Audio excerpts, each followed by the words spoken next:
Take my hand, so we can do it again. Do it again. Take my hand. All right, all right, all right. Welcome, ladies and gentlemen. Thank you very much for joining this episode. Quickly, let me just actually log to my Facebook so I will be able to read comments coming in from you guys. Good morning, good morning, good morning, everybody. I believe you guys you're able to hear me, right? Let me check. All right. I can see that. All right, let's check the volume. This is great. This is great. This is great. All right, beautiful, beautiful. All right. Favor Oyibo, how you doing? Long time. All right, everybody. Thank you very much for coming. God bless you. One thing I want to quickly just say quickly, uh, that I have like few people here in the studio with me. I really want to actually apologize for one thing. I'm actually going to be I'm streaming this live right now. Uh, in like I said at the beginning, so don't be shy. If you have any question, feel free to stop me so that we can actually get to the bottom of today's teaching quickly. For your information, I have four people. I have four young men in the house, and 14, yes, 17, good, and I have another one that is 14, and then 21. Uh, okay, so I want to say thank you for coming. God bless you. Um, I want to start mentoring young people so that we can actually get them to a point whereby we can actually be able to build solid men who will have a kind of a heart of God, all right, heart of God, heart of gold, so that when they get older and they want to choose a partner, they will be able to choose the right person to be their partner. At the same time, they're going to be able to treat people correctly. They will treat them right. All right, that's exactly what I'm doing. Sister Ruth Adekoya, God bless you. Thank you very much. Sholak Besson, God bless you. Bumi Salako, God bless you. So we want to actually catch them young and be able to just give them a direction. So feel free to stop me anytime. Don't be shy. All right. Nobody's seeing your face is not on the camera. I just want you to know that. All right. But in case you have any kind of question for me, feel free to stop me, and I will definitely respond to it. All right. Thank you, thank you, thank you. All right, thank you very much, everybody, for coming. The topic for today is actually very, very, very compulsory, very important that we need to talk about it. And I've seen a whole lot of women suffering. Suffering in relationship. They come, they cry, they do all manners of things. I don't understand why my husband is thinking this way. I don't understand why he's acting the way he's acting, and all of that stuff. This. Yeah, I do understand, and I want to use my own life as an example. I've never come online to tell you guys that I'm a perfect person. I've never come here to say I'm a good man. I've never come to you that I'm a sinless person. All right. I grew up, being a very bad kid. And I want you guys to know that. I was a very bad kid. And I believe you're listening. I grew up a very bad kid. And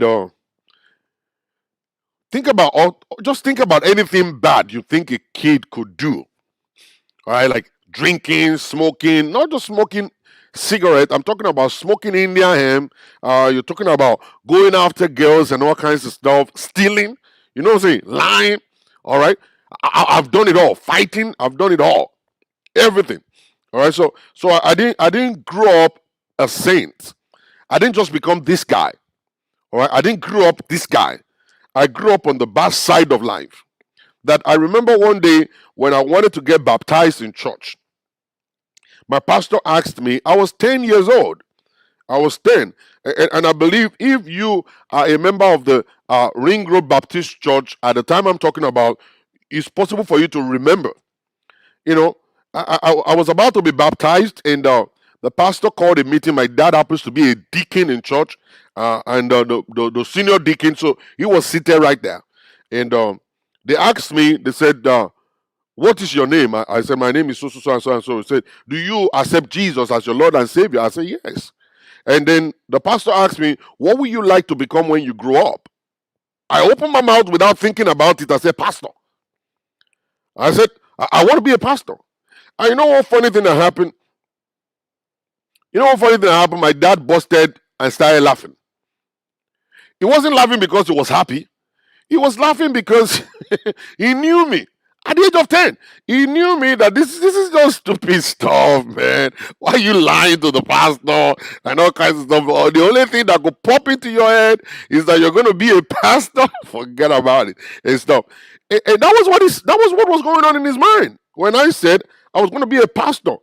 He didn't believe me because I myself didn't actually. I couldn't convince him that okay, later down the road I was going to change. I even me myself, I couldn't trusting myself was a big issue at that point in time. I'm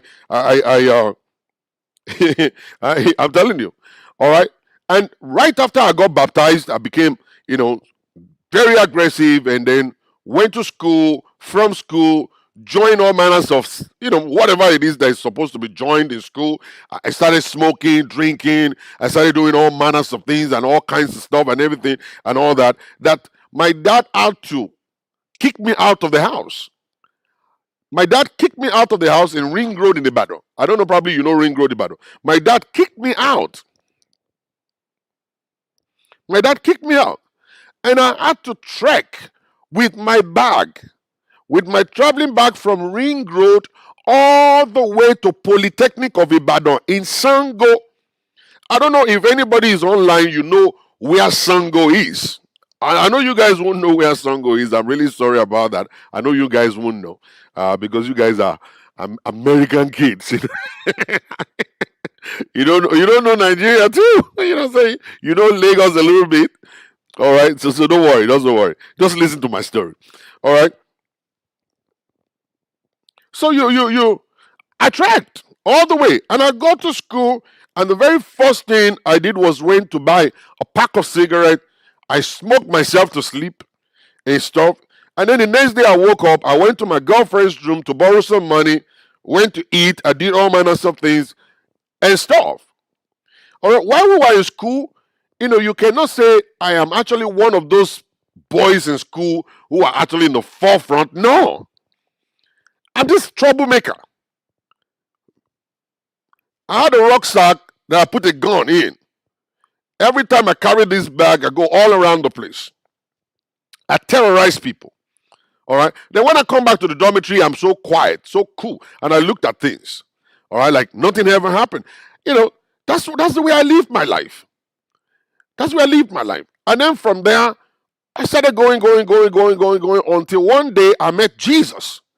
I didn't meet Jesus like that easily. I joined so many churches that are actually scammers. And all kinds of stuff. There is one particular church in Nigeria, they call it Lesekese. They call that church Lesekese. You guys will know the church. You guys will know Lesekese. Lesekese church is a fake church. Big time fake church. I'm not talking about the Lesekese church that is inside Lagos, the one in Lagos, the one with the yellow pastor. I'm not talking about that one. I'm talking about the Lesekese in Ibadan. All right, that one that had a camp in Ibadan Lagos Expressway. That's it. That's a stupid church. For real. I'm not gonna lie to you. That's a stupid church. I was once a pastor. I was actually the PA of that man. I was once the PA of that man that would say, Sokpe lẹ́sẹ̀kẹsẹ̀, Sokpe jùlẹ̀ lásán, Sokpe miracle lélẹ́yìí, Sokpe kìnnìkan. All those things are just games and gimmicks. This guy will sit in his office, and when he knows that somebody is coming to see him, he will go and put his agbada on. I know all this stuff. Whenever I'm coming into the office, he will turn the computer off. I look at him, I shake my head sometimes. I was like, this guy don't know. I know everything you're doing. I drive him everywhere. All right? I drive him everywhere. And I grew up that way. But one day I met Jesus. And when I met Jesus, let me not lie to you, man, I've been with a lot of different women. I was a womanizer. All right? I've been with a lot of women church choir, you know what I'm saying? Church member, you know what I'm saying? School, you know what I'm saying? Street girls, you know what I'm saying? All kinds of nasty stuff I've done in my life. Okay? It's only a liar that will be saying, oh, I've not been bad. It's only a liar that will actually be talking about, oh, I've not been bad in life. All right? I've been terrible. I used to live a terrible life. Then, all the young kids in the street in Ring Road in Ajegbe, they will go and steal some stuff in their homes, and they bring those stuff to me. They bring the stuff to me. I sit inside my hotel room. There's a place they call it the Kimbo Motel in Ibadan, in Ring Road. Kimbo. That hotel name is Kimbo Motel. I sit there, and these boys will bring all the stolen goods. They bring everything to me. And then I will take those things, I will put them in a bag, I will go straight to Oroyo Market. I don't know anybody in Ibadan. You know Oroyo Market. Oroyo Market. Oroyo Market is a kind of a huge market where armed robbers go to sell things. They sell gold, they sell all manners of things and all that kind of stuff there. Now, I take this stuff, I take them there, I sell them off. And when I sell them, I'll bring the money, I give those kids little, tiny, change. Then I keep the rest of the money. They couldn't do me nothing. I'm the guy. I was the guy at that point in time. All right. So I would just buy my drink, do whatever, smoke my whatever, and just sit down there. I'll put my leg on the table. Everybody will come and say, "Keske baba, baba ne, keske baba, keske do niyo." They come in there. They do that to me. All right. It's impossible for me to forget that life. I still remember today. I remember those days. Sometimes I wake up in the morning, I think about it. It's not like I forgot it. No. But one thing I see about a lot of you guys is that you want to hide those days. You don't want people to know that you used to do aristo. You want to hide the day that you were smoking India hemp. You didn't want people to know. Now you're born again. Good. Congratulations, you're born again. But you still have a past. There's still a past. And I did that when I was actually at that very tender age in my life. All right? At that point in time, if you get married at that point in time, all right, I will still do that kind of stuff because God wasn't ready for me at that point in time. Like I was saying to you guys earlier today, God's time is always the best. You have to wait for God's time. He's going to build you up. God will take you through some certain things that He wants to, God wants you to have that experience. It's not like when your parents are telling you, don't do this, don't do this, don't do this. If it's in the plan of God for you to do those things, for you to gain experience, there's nothing anybody can do. All right? You will still pass through those things just for you to be able to get to that point. Now, when I sit down with somebody smoking in their hemp right now, when I sit down with somebody who is actually a fornicator right now, when I sit down with someone who is actually a court guy, and I start telling him something, he will begin to ask me, how did you get to know this? How did you get to know this, Pastor Shola? I've done it before. I was there. All right? God prepared my life. I went through it all so that today I can become a blessing to somebody going through the same thing. Going through the same thing. All right? That's exactly what God is doing. So why are you going to be afraid or ashamed of sharing your past? It's my past, for God's sake. I no longer drink. I no longer fornicate. I no longer do all this kind of stuff I was doing before. I don't do them no more. That's what they call I was lost, but now I'm found. I was dead, but now I'm alive. All right? That is the testimony that we have.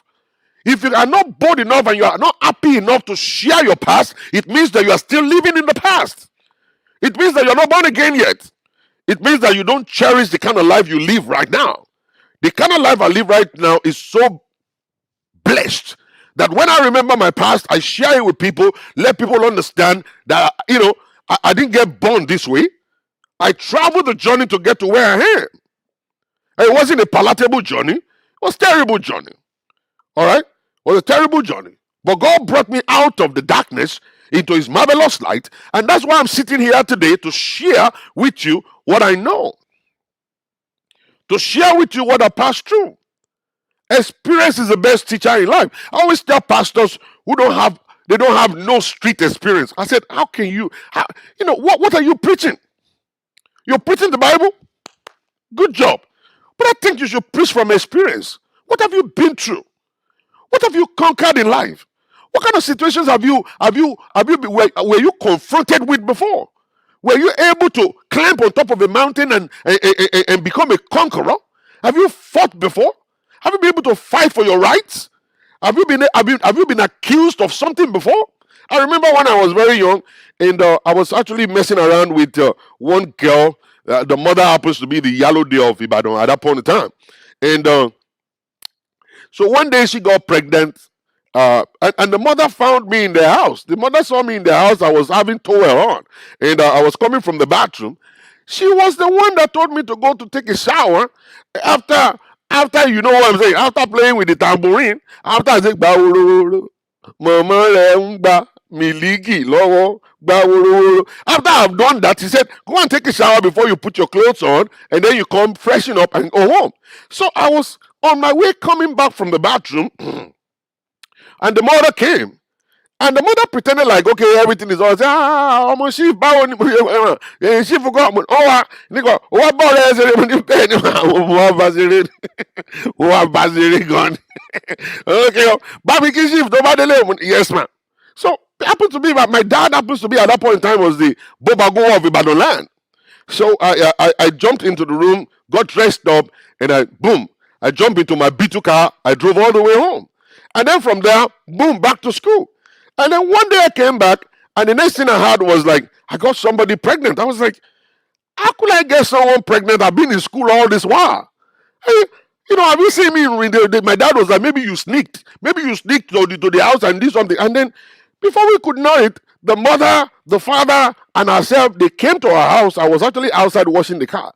And she said, "Oh, my chief, I said, yes, ma." She said, "Is this chief wale? Money bags, I want wale." So I went there. I went over there to actually wake my dad, and then my dad came out, and then they started talking about Olubadan for like 1 hour. Hey, Olubadan is this, Olubadan that, Olubadan this, Olubadan that, money this, money that. They spoke about that for like 1 hour. Me, I was wondering. I was like, because the whole setting I'm seeing is a little scary and stuff. And my dad is the kind of a person. My dad will not speak English to you unless you are in trouble. Only when you are in trouble, that's when my dad will speak English to you. He will say, "What have you got to say?" The moment my dad say, "What have you got to say?" you are dead. All right, you better just pack your load and run away. So what did I do on that day? Was like I was just outside. I was just washing the car, scrubbing the tires and stuff. And then suddenly my dad called me, and I went to the living room and I put my hands to the back. And my dad said, "What do you have to say?" And I was like, Igbati buruku ba ba ba ba ba. I didn't cry because of the Igbati for real. I cried because I didn't commit that crime. But you see, I've walked in that corridor. I walked in that corridor already. They found me. I was caught. Okay, red-handed with towel on. So there is no way I could actually say anything and say, no, she's lying or she's not. And the girl is actually telling everybody, I am the one responsible. All right? I am the one responsible, but I'm not the one responsible. I know it in myself that I'm not responsible for this pregnancy. I did, even at the first time I didn't do it well. I was afraid I didn't do it so well. The Kokoro didn't actually do what he was supposed to do because I was afraid. All right, you're actually going to be fighting battle in another person's house, and you're actually praying to God so that nobody's going to catch you. So there was no way for you to actually do it right. So I wasn't really comfortable. All right, so even the first one I did wasn't the right. I didn't do it correctly. All right, so that's it. That's the stuff. I'm sorry. I'm scaring you guys. I'm just telling you guys stories, okay? Okay, just pretend like you are not here. Just pretend I'm talking to these guys, okay? But just be, in a way, just be getting some little stuff out of what I'm saying, all right? Don't be scared.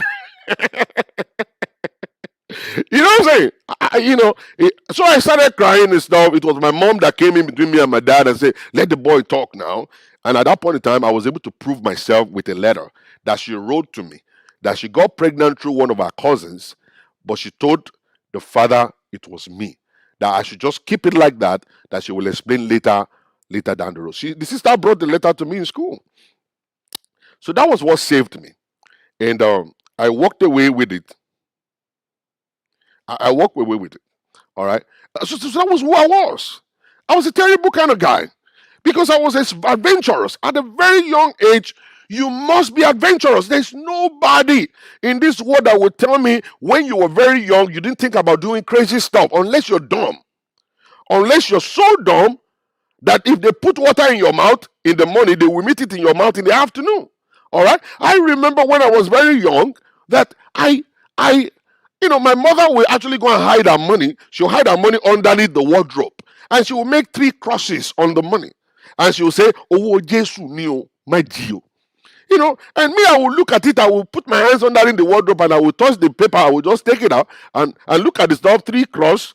Oh, Jesus, my Gio. Jesus, you walk on my money the way now. My oh yeah, Mahmoudi, Jesus, oh yeah, I will just unwrap the stuff, I will steal what I want to steal there, I'll put it back and I'll go. All right, how is that guy? I was that guy. I want to be with my guys. I want to be with the boys. I want to drink. I want to smoke with them. I want to be in town. All right. There's nobody in this world that didn't feel like doing that, unless you're dumb. Unless you're dumb. All right. So I was lost. I was a lost guy. Even though when I was lost, I didn't believe I was lost. And even you're thinking about the same thing right now. At the age of 17, at the age of 21, you're thinking about what you're thinking like right now. You see girls in your school that you feel like you want to touch them. Am I right? Thank you. Thank you. Okay? You got magazines in your home, right? That you flip through the magazines and see all these tiny little girls and all kinds of stuff like that. Yeah, I know. Yeah. I was like you too. I got magazines all over the place. All right? I even got posters on the wall of girls. I think about it in my head. I watch it on TV. Even though that time TV wasn't like really big deal, but I see it on magazines and stuff. All right? So this is what I'm talking about, being adventurous. You have to think about it because you're growing, because you're developing. All right? You're developing. Now, you see, the rate of development of people differs. Some people can actually be so fast in development. They can actually develop so rapidly that at the age of 12, 14, 15, they are doing what a 45-year-old man, is supposed to do. All right? And then they're going to get out of it very early. At the age of 30, they're already matured enough. They are thinking of doing something great for themselves. But for some of us, at the age of 30, 35, 37, that's the time that we're actually waking up and saying to ourselves that, you know what? I gotta enjoy this stuff. I need to enjoy this life. And at the age of 30 to 37, you are thinking about how can I bang 2 girls at the same time? I'm sorry for that. Please don't be scared. Bang is a language I actually I say when I mean sexual relationship. All right. For you American kids, I'm sorry, you may not know banging. Banging is when you are having sex with somebody. And that's one thing you shouldn't do. All right, I'm gonna actually expatiate on it later down the road. Your kokoro may be thinking right now for you. Your penis may be thinking right now for you to do it, and you may be feeling the urge to do it. It's good for you feeling it because you are developing sexually. Understand that kind of stuff. The electric current is going to where it's supposed to go. When you wake up in the morning, you see that your penis is standing like this. It's not because God wants you to go and put it inside something. It's because God wants you to know that you are a man and your penis is charging up. The battery is working correctly. So you need to just hold it and turn and face the ground and let it go down, go and take a shower and go to school. That's what it means. All right. It's not about you going to put it inside something. It will get into trouble. You don't want to get into trouble at all. You want to stay away from girls now. You can talk with them, you can have friends among them, you can study together, you can walk home together. But see, when you start thinking about sex, it's a deadly thing. You don't want to do that at all. All right. So I want you guys to just get to know that as I'm actually going right now. All right. So what am I saying is that at that point in time, you begin to think about all those kind of stuff. You want to bang like 4 or 5 girls at the same time. What does it mean to bang 7 girls at the same time? Can I do 4 rounds? Can I do 5 rounds? Can I do 10 rounds and stuff? You will be that very adventurous that you want to try everything. At that particular age, you want to try to drink a whole bottle of NSC and see if it's going to do you something. At that point in time, you want to be able to travel without telling your parents. You want to go to parties and do so many things without, because at that point in time, you are gaining your freedom. You've gone to school, you are in school, you are in the dormitory, now you are in the university, now you are a graduate, now you're working, now you are now married at the age of 27, 30, 35. Let me not lie to you. At that point in time, every of you men will agree with me, unless the dummies won't agree, that at that point in time, you were still on the street. You were still on the street. Your head is still not really connecting to being married. You still don't understand what being married is all about. You don't understand it. What you see about marriage is that, okay, you're grown enough, you need to have a wife, and you have to have children. And the rest of the old stuff is that you're still adventurous. Then at that point in time, there is something that always comes to the mind of every man. Every man will believe that I can become very rich. I can become very rich. I can be richer than Dangote. Then you begin to brainstorm, begin to look for ways. How can I get to that point? How can I get to that? How can I get a breakthrough? Every little opportunity you see, you jump on it. Because you're adventurous. You're going towards a direction you want to become rich. All right. And that's what is going on in your mind right now. You're going to believe that, okay, by the time I'm 18, I'm a big boy. I can be by myself. I'm 18, I can get a job in McDonald's. Yes, I'm 18, I can take care of myself. Now, don't let that fool you. Just being adventurous is good for is a kind of a development for you growing and understanding that you are supposed to be responsible. All right, that sense of responsibility will come to you. It doesn't mean that you're going to abandon what you already have. It doesn't mean that you don't listen to your parents. It doesn't mean that you are going to cut off everybody. It doesn't mean you're going to cut the pastor off. It's actually a sign that you are created to be responsible. That you want to get a job, you want to work the job, you want to pay bills, you want to become wealthy. Doesn't mean that every door that is open unto you is the right and correct doors. So many of your friends will come and share so many things with you. Oh, I did this, I'm now rich, I did that, that's why I bought the car, I did this, that's why I did this. Most of the time is a lie. They tell you things that didn't happen at all right? They just cooked it up. And then you will start dreaming about this stuff, and then this stuff is going to put you in a kind of a mess in your life. I want you to understand that. Take your life easy. Even if that particular urge is coming to you, you can be richer than Dangote. It's a good mindset. You can be richer than Dangote. It's a good mindset.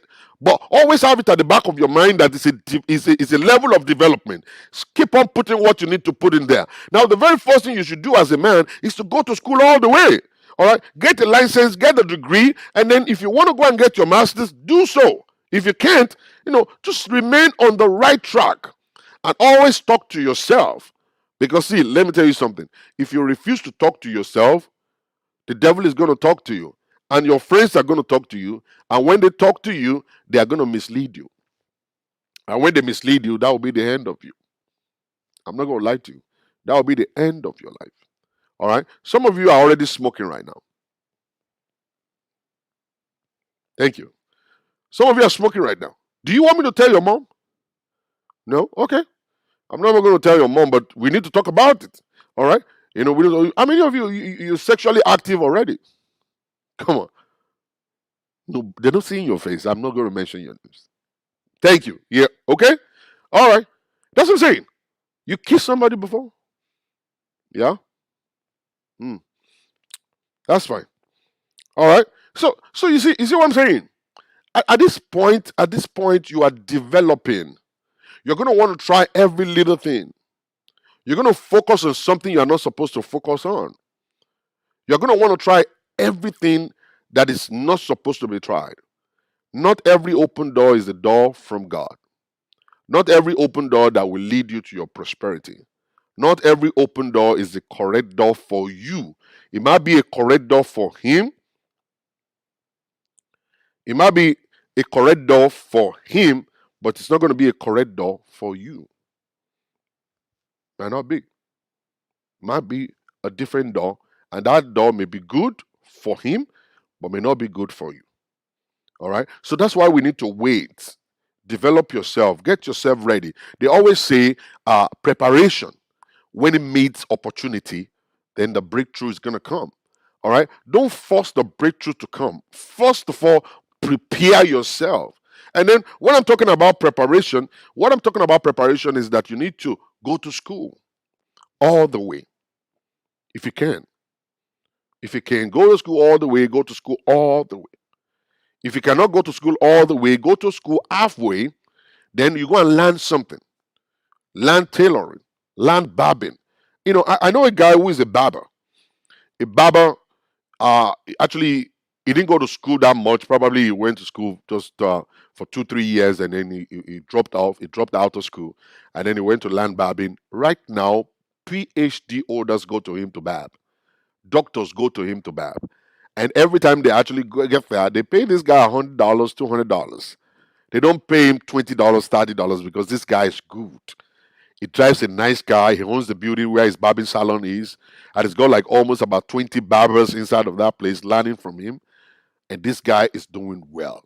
So you don't have to have a master's degree or PhD to live your life, but you must actually learn something. You must learn something. Don't let this age fool you. Don't let being adventurous fool you. Don't be too much in a hurry. Sex will always want to take you out of where you are. Sex will always want to take you out of where you are. And if you allow sex to take you away from this track, it's going to be difficult for you to catch up later down the road. Very difficult. Now, I'm telling you, sharing my own experience with you right now, not because I want you to laugh. It's not because I want you to just laugh and just beat yourself and slap yourself. No. And secondly, it's not because I want to scare you. It's not because I want to scare you. I share this story with you for you to know that I passed through what you're passing through right now. And I wasted my time. I didn't catch myself on time. I waited too late, all right, to catch myself. Thank God it wasn't too late at the time. It was late, but it wasn't too late at that time that I was able to come to realize it myself. And at that point in time, I started building. I started sweating. I started putting myself back on track. All right. I'm not sure this is where God wanted me to be, but I thank God for where I am right now. I thank God for where I am. Married, I have kids, I'm living the life, I'm happy. All right. So many of our African young men, by the time they get married without the right mindset. They get married with the mindset of the street, coming from the street. All right. That you believe that you can do anything. Now, when you have that opportunity or the mindset of thinking big, I want to be big, I want to be great in my life. It's a very good mindset because poverty is a mindset, being rich is a mindset. Now, now I want you to understand one fact. Everybody is not going to be Dangote. And for you to be Dangote, there are certain things you have to do that you don't want to do. For you to be Otedola, there are certain things you must do that you must not do. All right. And that's why I always advise young people, don't have the mindset of becoming Bill Gates. What Bill Gates went through and what the people he joined is not good for you to join. You want to be able to sleep at night. You want to be able to actually do your life, go where you want to go, take care of your mother, respect your dad, and be normal. You might not be able to do what they're doing. That's another level of prosperity. Another level of prosperity right there. That there are so many things underground of that. So I always want to advise people. I remember when I was young, I always tell my brother, I was like, "Oh, you're too slow. Oh, you're too slow. When I become your age, I'll be rocking and rolling. I'll be flying in jets and stuff." When I turned 45, and I realized that no, life is not as easy as I always think about. So many of our young men, they have wasted time thinking they can become Dangote. Some of you invest in so many things, do so many different businesses and stuff, and then you neglect the things you should do just because you're copying other people. Or everybody's selling cars. Let me go sell a car so I can become wealthy. Let me tell you something. You're gonna fail. You're gonna fail. Don't follow the crowd. You don't want to follow the crowd. You want to study yourself. You want to study yourself. And if you are married, I think you should listen to that woman that God has given unto you. Listen to that woman. It's the women they can see 30 years ahead of men.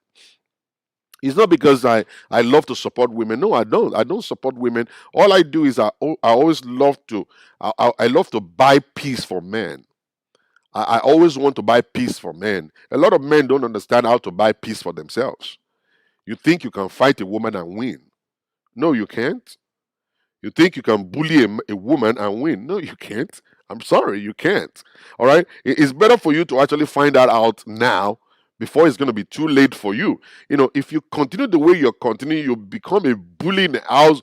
You shout and yell on your wife. You shut her down every minute she want to say something. You refuse to let her have a voice in that home. Now, I'm not going to lie to you. It's going to be for a certain period of time. You cannot continue to win the rest of your life. A day is going to come that woman is going to take over. And when she'll take over, it's either she's gone or you are actually all the way to zero. All right? It's either she will leave you, dump you like it's hot, and walk away from you. And you know what funny thing about these women is that, you see, good women always have another, they always find another good man somewhere. There are so many good men somewhere looking for your wife. I have to stand up on this. You guys are not married, just stay there. I want to talk to people at home pretty quick. You see, there are other men that are looking for good women like you. There are other men that are matured enough. They actually need advice from a good, intelligent woman that you have. The moment you throw her out in the dustbin, that guy is going to pick her up. And the issue is that every time they pick them up like that, they turn them around and shine them up and make them gilt as gold. And then the next time you will see them, you will now start biting your finger and say, and that's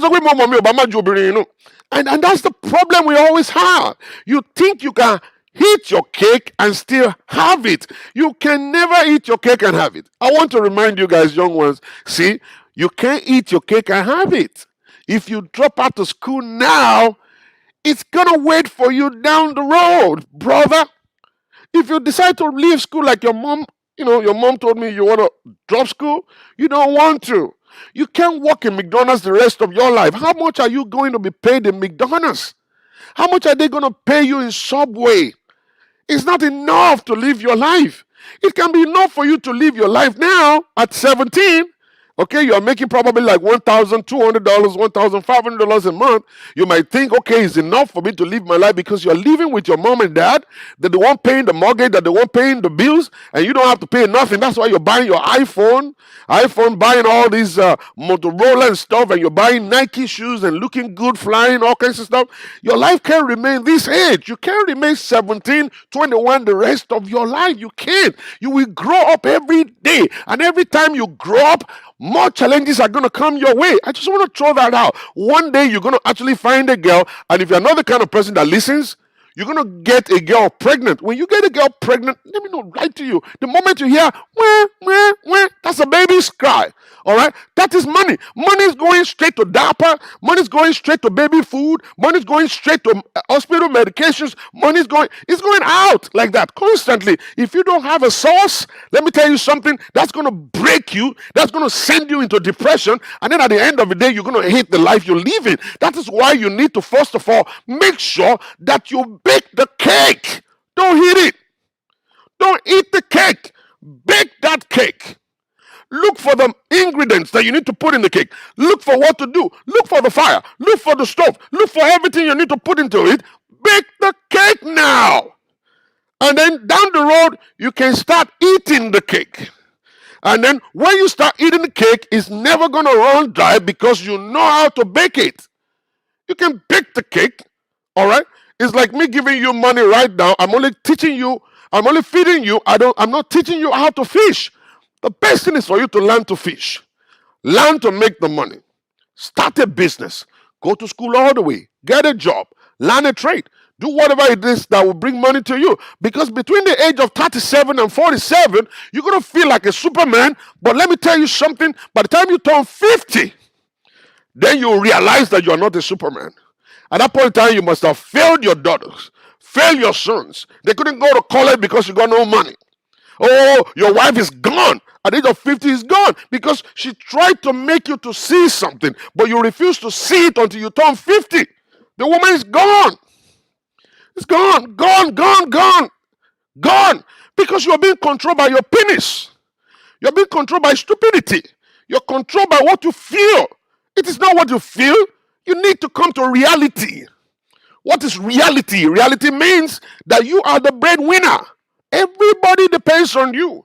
The kids will depend on you. Your wife will depend on you. Relatives depends on you. Mom and dad will depend on you. There's going to be a time your mom will not be able to work. A time will come your dad will not be able to work. Some of them will actually want you to support them. Where will you get the money from? By working in McDonald's. Where will you get the money from working in Subway? That's never going to help you. So many kids are in college right now. All right? You don't think about that your friends are in college right now? Yes, they are. Yeah, you know what, right? Yeah, they're in college right now. They got one head. They don't have two heads. All right? You know what happened to them? They are a little courageous more than you. It's not like they know the book more than you, but they just feel like, okay, let me just go face it like a champ. It's going to be 4 or 5 years. I'll be done. Let's do it.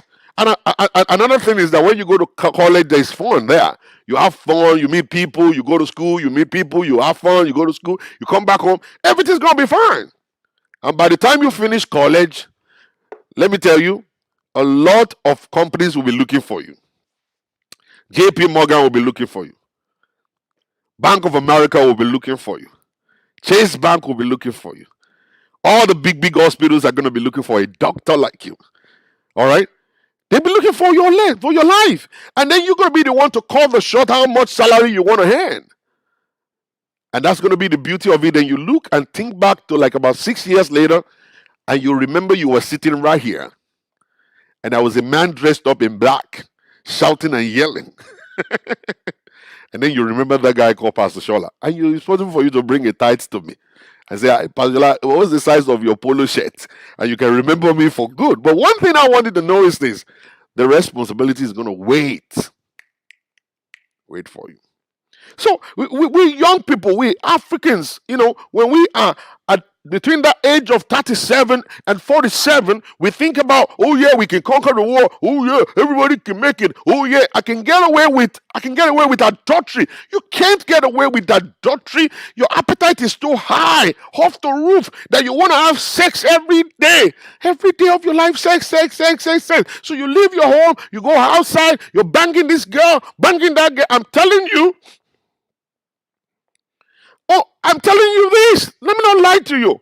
I'm telling you this. One day you're going to come back and regret it. You see, channel that energy at the age of 37 towards 47. Channel that energy to building your life. Channel that energy to starting a business. Channel that energy to saving money. Channel that energy to respect your wife. Stay home. Stay home. Be home. Don't be jumping around. It has never paid nobody.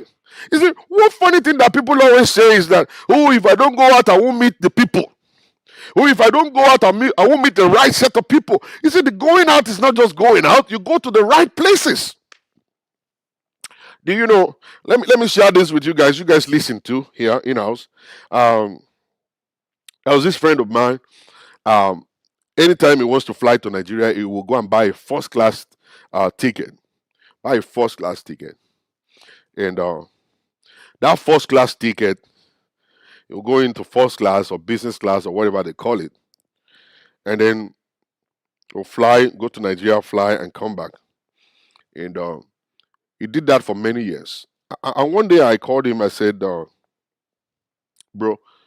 you've been wasting $4,000 every time you travel to buy first class, business class ticket. What have you gained? He said, nothing yet. He said, but I'm going to gain something very soon. I was kind of like really laughing. I really don't, at that point I didn't understand that when you are actually trying to connect, there are certain places you have to be. It's not just anywhere. It's just not anywhere. And I need to let you guys know too. Your status may not enter some places. If you refuse to have what is right, what it takes to be able to connect to the who is who, you might not be able to connect with them. So this my friend, spent all his money buying this stuff, and one day he was actually going to Dubai. So he bought the first class ticket, and inside of the first class ticket was a Nigerian senator who sat down there. And my friend said, I reached out to him, I shook his hand, and I gave him my card that I'm a businessman. I'm based in New York City. I'm a general contractor. I do all manners of things and stuff and everything. And then the senator actually exchanged and gave him his own card also. And they got to Dubai. And when they got to Dubai, the senator offered that he should stay in his hotel because he's actually going to meet his girlfriend. He doesn't have anybody to accompany him. He's looking for someone that they can eat and drink together and have fun, talk and stuff. And my friend was actually going to meet somebody. He called the person. He said, "Well, I will be coming late. It's possible for me to extend my stay because I need to be with Senator so and so and so." And the other one was like, "How did you get to know the senator?" He said, "Oh, I know him. He's a friend of mine." And so he too was actually trying to blah blah his mouth. So they went hang out with senator and stuff, and that was how he actually poured out his mind. The senator talked with him and stuff like that. Right this moment as I'm talking, he's back in Nigeria with billions of dollars naira right now in his account because right now he's no more or less like a contractor in the government house collecting contracts and doing contracts and making a lot of money just because of one tiny little connection with the senator. Now, it's possible for you to actually be saying, "Yeah, I gotta go out, I gotta go out." Where do you go? Some of you guys just go to beer parlors. Where do you go? You go to meet Olosho. You may not know. Sorry, you guys are American kids. You don't know Olosho. Olosho is a prostitute. All right, yeah, yes. All right, Olosho is a prostitute. Okay, Olosho is a prostitute. These are girls that actually run around street and stuff, and they come to meet young boys like you, thinking you got money, trying to scam you of your money. All right. So some of you guys will now enjoy that company and say, "Oh, I'm going out, I'm meeting people." You're not meeting people when you're meeting Olusho. You're not meeting people when you're meeting people that drinks. When you're drinking all around the place and stuff, going to all these small beer parlors and stuff, you're not meeting good people. All right. There are places you can meet people, but you need to have what it takes. Now, I was in Nigeria some few years ago, and I was in my hotel. And somebody called me and said, "Pastor, we would like to have you at the Ikeja Country Club." And I was like, "Yeah, that's fine. I would love to be there." So I called my guy. I said, "Well, we are going to be going to Ikeja Country Club." And that one said, "Yeah, let's go." So we drove all the way down there. And we got there and we got to the door and they said to register to come in is 1 million naira. I was like, "Me? I can't spend 1 million kobo here. This is not the place I want to go. Forget about it. I got to go." And stuff. So I was about turning around to go, and when the guy called me and said, "No, they already paid for you, sir. And your guest is expecting you inside. This is a card." And then they gave me the card, and I walked into the place, 1 million naira registration for me without me paying a kobo. And I just walked in there, and when I got there, the guy advised me not to ever say I'm from America. I should just say this is Pastor or Dr. Shola here. And I was shaking hands and said, "This is Director General, this is the Director General here, this is a medical doctor here, this is this." I was shaking them and stuff. So we sat down together to drink and eat together and all kinds of stuff. And I got to meet a lot of people through that. So you have to go to strategic places. You don't just go anywhere thinking you're going to meet people. God can bring people to you anywhere. You can sit in front of your house and meet people. But see, when you are actually searching, when you are hunting for connection, there are certain places you don't want to go. There are certain people you don't want to mingle with. So many of our young men today, look at it, between the age of 30, 35, 37 to 47, many of them are in jail right now. They're in jail. You know what jail is? Go to prison. Young kids like you, they're in juvenile detentions for doing all manners of things they're not supposed to do. Drugs, scamming people, 419 credit card frauds. All because of money. They didn't do it because they know how to do it. They do it because somebody influenced them to do it. You know, people they work with, people they meet. You can meet people. When you meet people that are wrong people, they're going to put you in the wrong side of life. Some people are rich, but they're not rich in a legitimate way. Some people are rich because they're conny people, they're con artists. Some people are rich because they're scammers. Some are rich because they sell drugs. Some are rich because they're armed robbers. And you may not know. And all you're looking at is just the money part of it. And then at the point in time, that age, you are actually money driven. Because every man wants to have money, because money is the control of man. We love money. We love to have money in our pockets. We can talk when we have money in our pockets. All right? So, but you need to watch it where you're getting the money from. Do you know a boy? He has never done drugs in his life. He has never smoked cigarette in his life. He went with his friend to a place to pick up the bag, and then they pick up the bag. He didn't even know that inside the bag it was just all drugs. And then the friend threw it at him for him to hold it. Let's go to the car. And as they were walking to the car, the police just came, arrested them. That boy is in jail right now for a crime he didn't even know nothing about. That's the kind of company he's keeping. That company messed him up. People are not thinking good. So many people in the neighborhood today are not really good people. They might be driving nice Lincoln Navigator, driving Chevy, driving all of these kind of nice cars and stuff at the age of 21. But you need to ask them, but you didn't go to school all the way. You didn't learn barbing. You didn't learn nothing. What do you do? What are you doing to make money? They might not tell you. They might say, let me show you. Tell them, don't show me. I don't want to see what you do. If you can't tell me, don't show me. Because when they take you there, it's possible for you to become addicted to it. And then you start working and making money from there until the day they will arrest you. And you might be unfortunate sometimes.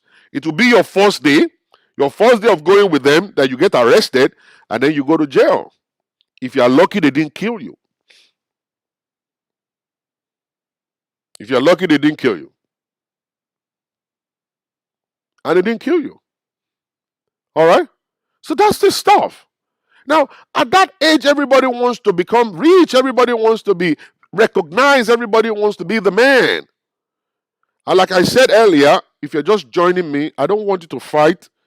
I've said it earlier that the rate of development in people differs. Some people will get matured at the age of 14. And at the age of 30, they're already doing what 55-year-old man should be doing. Some people are so slow that they are not going to get matured when they are 14, 15, 16. They're going to get matured at the age of 50. Some at the age of 55. And that's the time they will now know the right thing to do. It depends on the environment where you grow. It depends on the mentor, your father who fathered you, and your mom. It depends on your environment.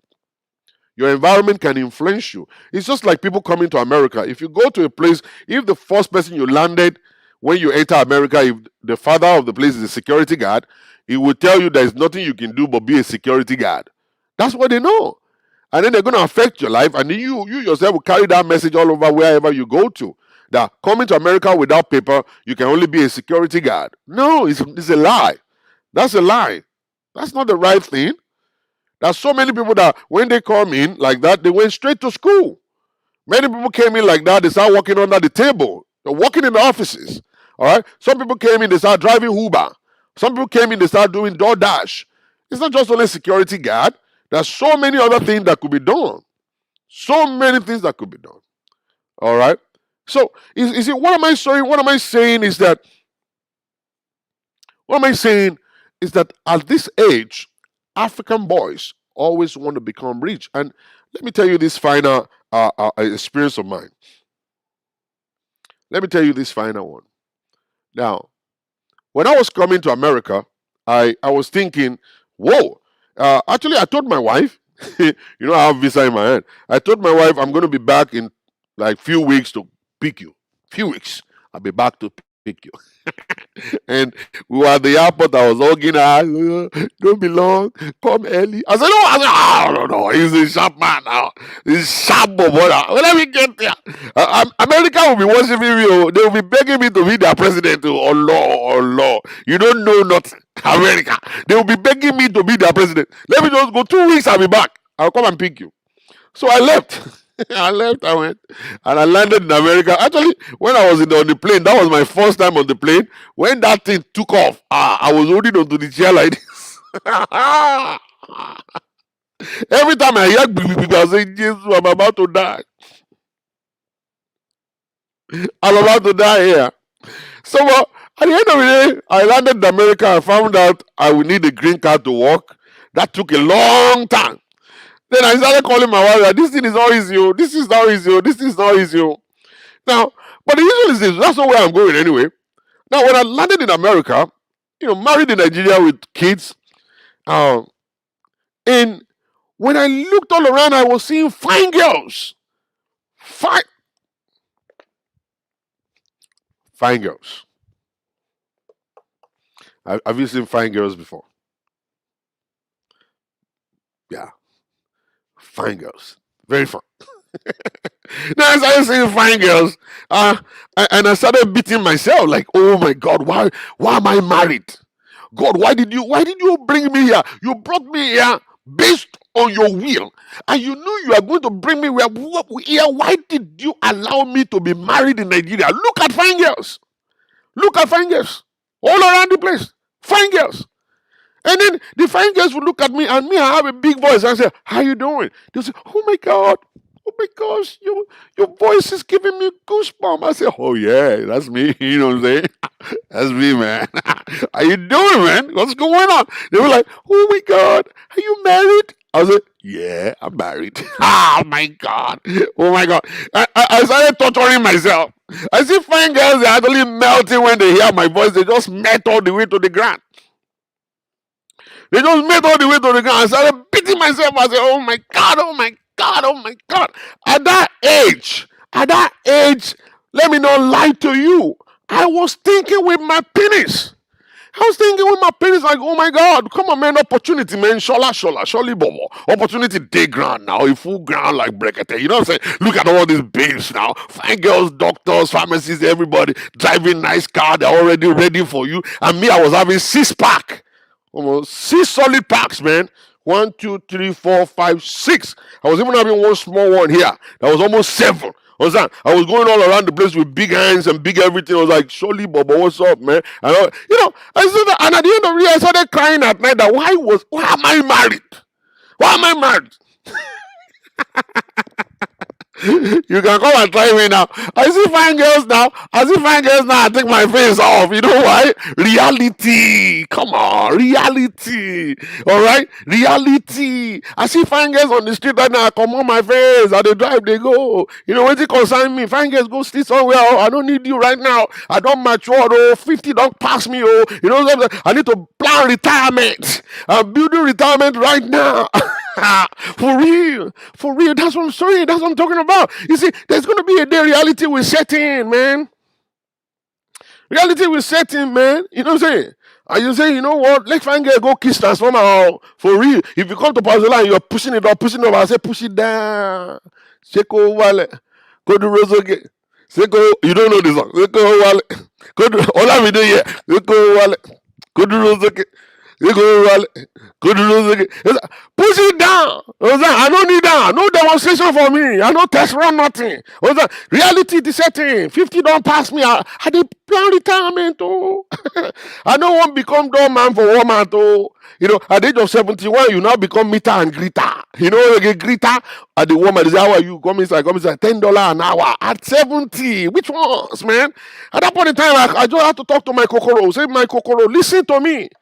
Time don't come out. All right? The time of Yama Yama don't finish. This is the time for reality. You know, Kokoro, right? Yeah, thank you. Yeah. You know, speak to it. You know, the time don't go. Time don't come out. Reality time don't come out. You know what I'm saying? That is not what I'm saying. All right? So 50 is going to actually get you thinking. When you now reach that level of 50, you now find out you have messed up big time. You have messed up big time. You have wasted a lot of time that you're supposed to use to gather wealth. You have wasted them. You wasted. All right? You wasted the time. And that's what I'm saying. Time is not a friend of anybody. Time doesn't wait for nobody. As a matter of fact, time is actually your enemy. You need to wake up on time to take advantage of time. This is your time. 17. You're strong. You're still knowledgeable. Your brain is fresh. You don't have kids yet. You don't have to think about bills. You don't have to think about anything. This is time that you can actually build your life and get to a point in your life that you can actually relax and say, you know what? It's time for me to eat my prosperity. All right, this is the time.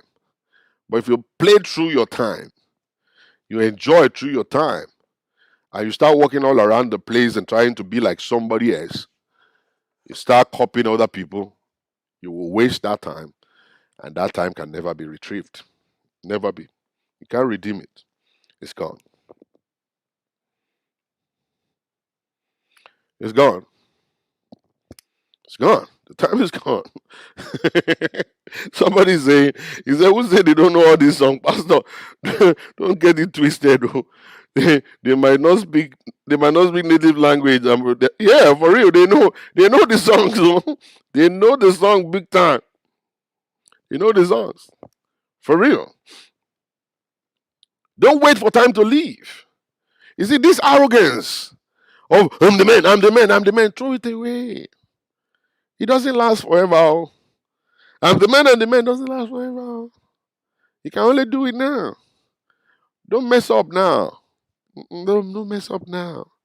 Now is the time for you to actually take advantage of the beautiful wife you got. Take advantage of her knowledge. Take advantage of her beauty. Take advantage of her grace, strength, to actually build for the future. Do take advantage of it. This is time for you to pipe down, calm down. All right, go back to the drawing table. Tell yourself some stuff, serious stuff. Think in your head. Hold the meeting with yourself. Hold a meeting with yourself. Hold a meeting. Talk to yourself. Talk to yourself. Yes, I know it happens to women too. But what I'm saying is that if the head is right, if the head is straight, and the head is right and correct, it will affect the neck and the entire body. It's going to affect the neck. It's going to affect every other part of the body when the head is correct. You see, the head is very important. You, as the head of the home, the president of that home, the chief of that home, the king of that home, the pastor, the priest, the prophet of that home, if you can actually be good, everybody will be fine. Don't wait for the time that you can't walk again. Don't wait until you actually don't have opportunities again. This is the time. This is the time. It's possible for you to be a single mother. Don't have a husband. Wear the shoes of a man. Put on the hat of a father. And start doing the correct thing. Ashwebi must go out of your list. All of this nyama nyama must go out of your list. This is time to plan for the future. You see, let me say this before I round up. See, at the age of 35, 40, 45, 47, African men always want to go back home. I've said it many times. African men always want to go back home, want to go back home, want to go back home, want to go back home. And then they put so much pressure on their wives. They put so much pressure on their wives. I'm going back home. I'm retiring. I'm going to build a mansion in Africa. I can't live here all my life because they don't have anybody to oppress here. There is nobody to oppress here. Nobody is going to be your driver here. Nobody will be your guard here. Nobody will be your housemaid here. So they always want to move back to Africa. And some of them will succeed. They'll put so much pressure on their wives and then they leave. And when they leave, they come right back. Number one is that majority of them can't live in Nigeria anymore. They have lived here. They love the medical insurance and the medical facilities we have. When they fall sick in Nigeria, they quickly come back here. Some of them can't live there because armed robbers will be looking all around for them. Hire killer will be looking for them. When they take light at night, they become depressed. Who's going to go outside to turn the generator on? Megad. The Megad is even looking for a way to kill you. You can't sleep with your two eyes closed in Nigeria. And then you actually go there to Nigeria. The very first month you spend 2 million. The second month you spend another 2 million. By the time you actually end up 3 months, you'll be ready to actually go back to America because you're broke. And then you'll be shouting on your wife to send money. Some of you will say, oh, yeah, let me go and start a business in Nigeria. You start a business in Nigeria, they will embezzle all your money. They block you from making money. Oh, let me go to Nigeria and build houses. You build houses. 4 flat all around the place. At the end of the day, you look at how much you're earning. On top of anybody, on top of one 3-bedroom flat is 100,000 naira. 100,000 naira. Think about 100,000 naira in 4 places. That about 400,000 naira. And think about it. How much did you spend? How much did you spend in 1 month when you were there? 1 month you spend 1 million naira, and then in the house that you think is investment, you are collecting 400,000 naira in a year. How many days do you think you're going to finish 400,000, and then you start waiting for another 1 year to collect another one? All right. So you will find out that it's not going to be a good business for you unless you have money to actually buy a house in Banana Island and rent it out and collect millions. All right. To sustain you. And then most of them, when they go like that, they want to go and oppress. And to oppress in Nigeria means that you have to be in beer parlors, you have to be in parties and spraying musicians. Ṣọlá mi bọ̀bọ̀, ó náwó Amẹ́ríkà yìí o, Ṣọlá mi bèbí, ẹ wò lò rẹpẹtẹ tó alámọ Amẹ́ríkà o, Ṣọlá bọ̀bọ̀ o, Ṣọlá mi bèbí, ó Ṣọlá bọ̀bọ̀ o, Ṣọlá mi bọ̀bọ̀. And then there is very money and be throwing money and stuff, and you are not working, and money is not coming in, and you are doing babaka, and then you will be posting the video on social media, the video where they are actually calling your name, say, èmi ni Wasiu kí, mo kú o, èmi ló bẹ́sẹ̀ kí wá, èmi ni Yínká Ayéfẹ́lẹ́ lọ kí mi ní sá. You know, say, you will be putting it on social media. Gradually, you will be broke and you won't have money again. And then Yinka Ayefele will see you at the party, and Obesere will see you. They will just bypass you and say, anyway, when they see you coming, they will just say, "Honey, Shola, suma mi ni to sina." You want to want to say, "Shola mi to say no lowo." The one that is out to say blow. You know, say, "Shola, suma mi ran ni to sina." Wa ko pack was say, "Gbeni wa ko lo gbelu." Ìràwọ̀ ti wọlé ni. So many of you guys don't understand this stuff. And then before you get to know it, they'll start coming back to the US. And at that point in time, they come and give their wives problems. They come and give their children problems. And that's the problem right there. And the moment they become 50, 55, they start thinking correctly. They start thinking correctly.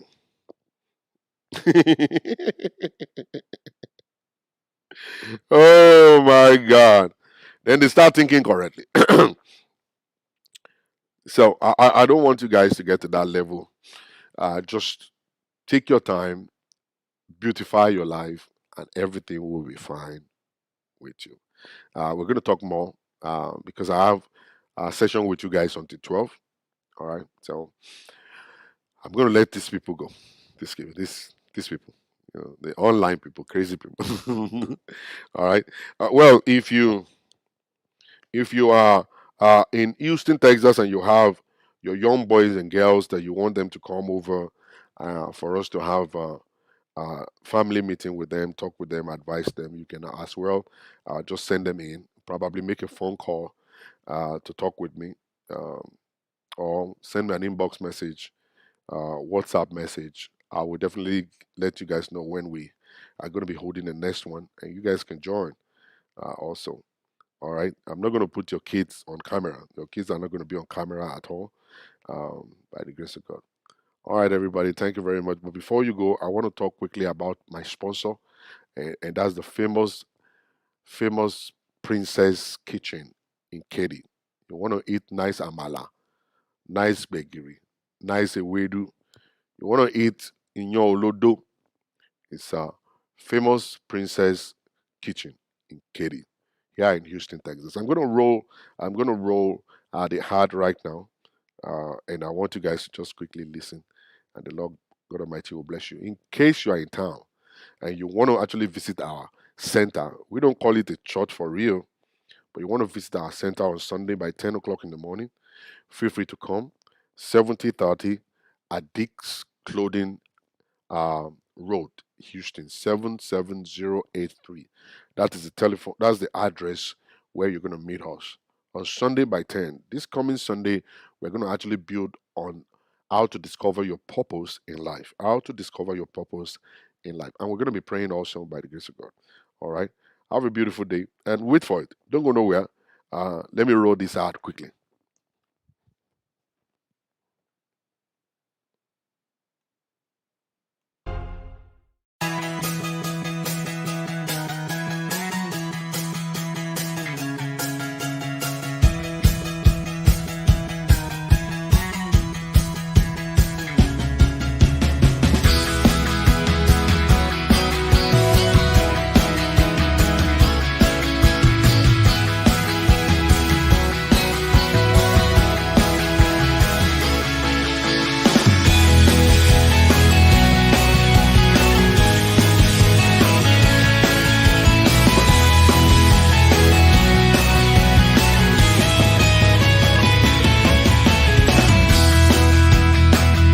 take my hand.